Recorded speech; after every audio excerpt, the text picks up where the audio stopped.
Hello, I'm Sean Weston from FoodBev Media. Ahead of VitaFoods Asia in Hong Kong later this year, I spoke to Katrina Diamonon, a senior analyst at Data Monitor Australia, about trends in consumer-driven packaging innovation.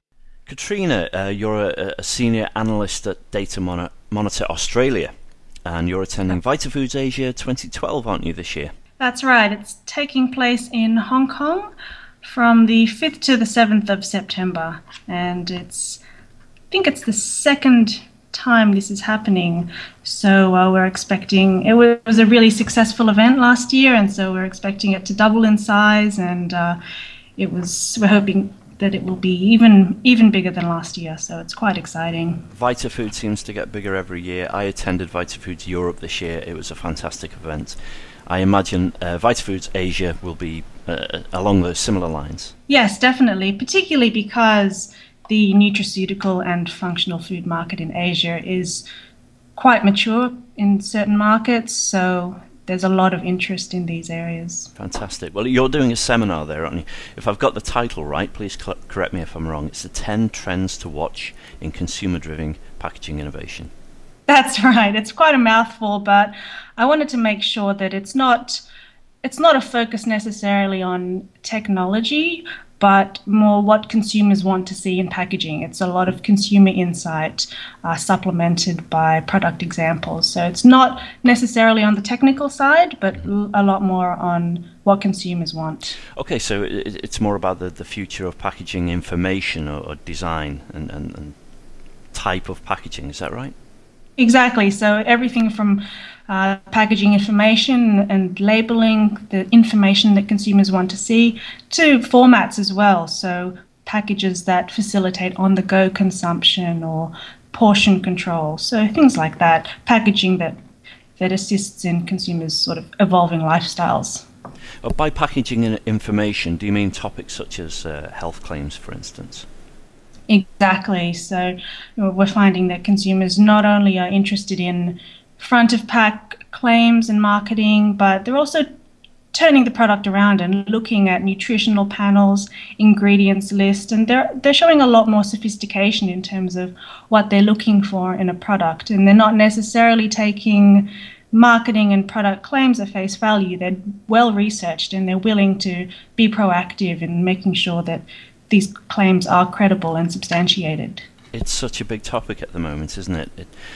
There are calls that there should be one sort of umbrella organisation that looks out for all of these things, and so that consumers aren't misled by the information that's on their packaging. Is that something that you're going to bring up in your seminar at all? Yeah, there's definitely a lot of confusion among consumers in terms of what's healthy in the first place.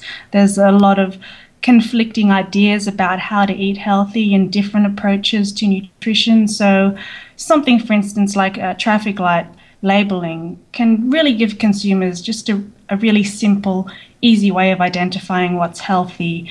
Another example is what Walmart in the US did, is that they created their own logo called Great For You, and they just put that on specific products that they have deemed to be better for you, not necessarily healthy, but better for you, and it just gives consumers a really quick visual cue that lets them make healthier choices. It seems to be that the supermarkets, such as your example there, Walmart, and in the UK, Sainsbury's, with their traffic light system, it seems to be that the private label are sort of leading the way. Yeah, well, usually what we've seen traditionally is that private label has just imitated the national brands, but they really are pioneering, not just in terms of formulation, but marketing and labeling as well. So they really are setting the benchmark in a lot of ways. Now, the balance between meeting sort of environmental criteria now and producing packaging that's practical and appropriate for consumers, that's always a tough one, isn't it? Is that going to be more important than ever before? Absolutely. Consumers are definitely taking more responsibility in terms of not choosing products that not only improve their own health, but also the planet's health. And what we actually did is I looked at perceptions of sustainable packaging among consumers as a whole, and also functional food consumers. And we found that consumers of functional foods actually value sustainable packaging more than the general population. So I think that definitely points to health conscious consumers taking a more holistic approach to health. So incorporating concerns around the planet and the community as well as their own health. So it's quite interesting. That is an interesting one, yeah. I was just going to say, what does that say about the personality of someone who buys a functional food? Exactly. So they're definitely...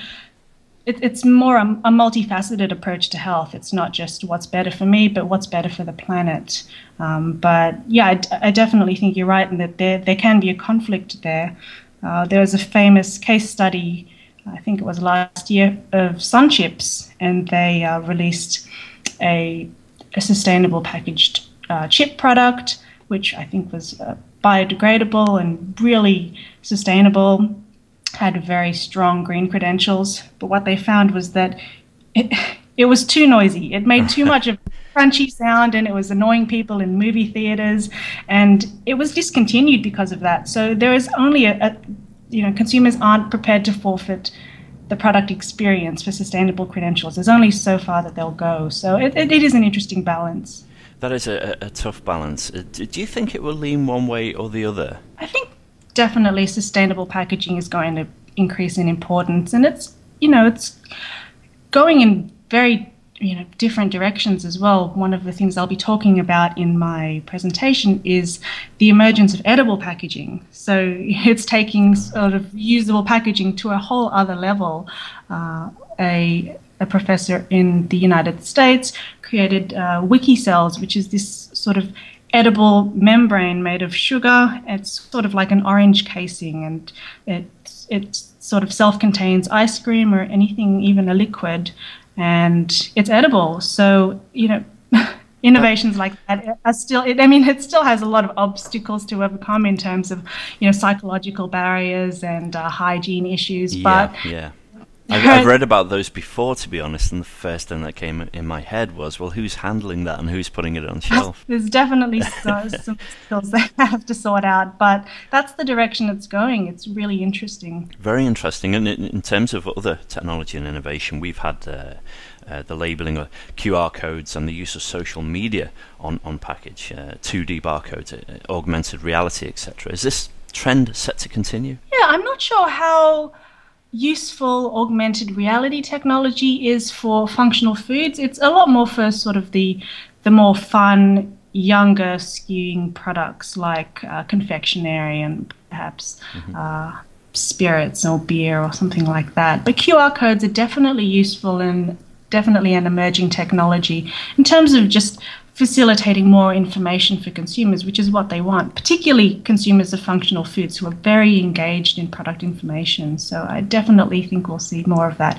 It's quite a mature technology in Asia, but we'll see it throughout the world as well. And that's what it's all about, isn't it? Engaging the consumer now, being more interactive with the brand. Would you say that's true? Absolutely. It's a vehicle for transparency and just also facilitating that two-way communication. Consumers want to seek information, and technologies like QR codes definitely facilitate that. Katrina, finally, what will your trends and your presentation mean to different countries? I know you're presenting this in Asia, but if someone were to tune in and listen in the US, for instance, how different is the packaging sector and those trends in somewhere like the UAE than it is in the US, for instance? It's interesting. My presentation will definitely focus on key Asia-Pacific markets, but we have data for 20 countries, including Middle Eastern countries like Saudi Arabia, UAE, and yeah, consumers in different markets definitely have quite a distinct approach to how they perceive packaging and how they choose packaging. It's an interesting area, but I'll be focusing more on Asia-Pacific consumers for this presentation. Well, I wish you luck with the presentation, and can you remind us again what date that is, VitaFoods Asia 2012? That will be September 5 to 7, and I'll be presenting on day 1. Fantastic. Katrina Diamanan from Data Monitor Australia, thanks for joining me today. Thanks, Sean. Thanks for downloading this FoodBev.com podcast. You can also follow us on YouTube, Facebook, Tumblr, Twitter, Vimeo, Google+, and LinkedIn.